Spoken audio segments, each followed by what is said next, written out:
क्या आप जानते हैं कि जब इस दुनिया में हिमालय का जन्म भी नहीं हुआ था, तब पृथ्वी के एक हिस्से पर देवताओं का दरबार सजता था। राजस्थान की वो तपती धरती जिसे हम आज रेगिस्तान समझते हैं, असल में वो दुनिया की सबसे प्राचीन पर्वतमाला अरावली की गोद में बसी है। एक ऐसी पर्वत श्रृंखला जिसकी रक्षा स्वयं एक महानाग ने की, जहाँ महादेव का अंगूठा आज भी पहाड़ को थामे हुए है और जहाँ भगवान विष्णु के अवतार ने हजारों साल तपस्या की। अगर आप सोचते हैं कि आप अरावली को जानते हैं तो रुकिए, क्योंकि अगले कुछ मिनट आपकी सोच और श्रद्धा दोनों को एक नई ऊंचाई पर ले जाएंगे। नमस्ते दोस्तों, दिव्य कथा के एक और विशेष एपिसोड में आपका स्वागत है। आगे बढ़ने से पहले एक पल के लिए अपनी आंखें बंद करें और कल्पना करें एक ऐसी जगह जो 65 करोड़ सालों से खड़ी है, जिसने डायनासोरों को आते जाते देखा, जिसने सतयुग से कलयुग तक का सफर देखा। वो है हमारी अरावली। विज्ञान कहता है ये पहाड़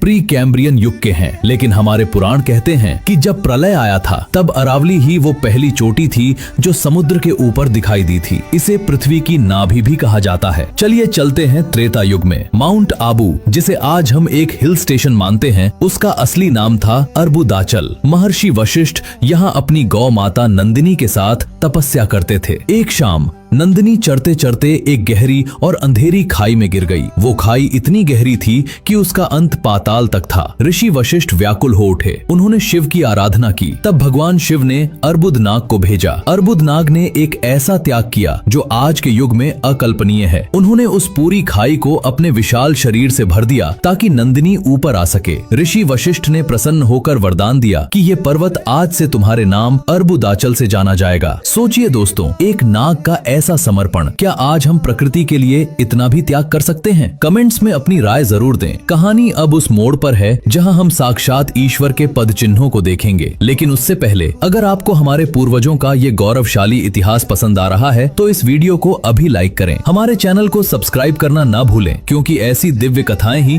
हमें अपनी जड़ों से जोड़ती हैं। और हाँ, कमेंट में हर हर महादेव लिखना आपकी श्रद्धा का प्रमाण है। अब हम चलते हैं अरावली की सबसे ऊंची चोटी पर, गुरु शिखर। यहाँ भगवान दत्तात्रेय की गुफा है। दत्तात्रेय जो ब्रह्मा, विष्णु और महेश तीनों का एकीकृत अवतार हैं। कहा जाता है कि उन्होंने यहाँ हजारों वर्षों तक एकांतवास में तपस्या की थी। आज भी वहाँ उनके पद चिन्ह मौजूद हैं। गुरु शिखर पर एक प्राचीन घंटा लगा है। मान्यता है कि इसकी गूंज सीधे ब्रह्मांड तक पहुँचती है। यहाँ की शांति ऐसी है कि विज्ञान भी इसे हाई एनर्जी जोन मानता है। यहाँ की हवाओं में आज भी सात्विक ऊर्जा का वास है। अरावली का सबसे बड़ा रहस्य छुपा है अचलेश्वर महादेव के मंदिर में। दुनिया के हर मंदिर में शिवलिंग की पूजा होती है, लेकिन यहाँ भगवान शिव के दाहिने पैर के अंगूठे की पूजा होती है। कहा जाता है कि जब अरावली पर्वत अस्थिर होकर हिलने लगा था, तब ब्रह्मांड का संतुलन बिगड़ने लगा। तब महादेव ने कैलाश से ही अपना पैर बढ़ाया और अपने अंगूठे से अरावली को स्थिर कर दिया। हैरानी की बात तो ये है कि उस अंगूठे के नीचे एक प्राकृतिक खड्डा है, जिसमें कितना भी पानी डालो वो कभी भरता नहीं। वो पानी कहाँ जाता है, आज तक विज्ञान भी नहीं समझ पाया। क्या आप इसे चमत्कार मानेंगे या ईश्वरीय शक्ति?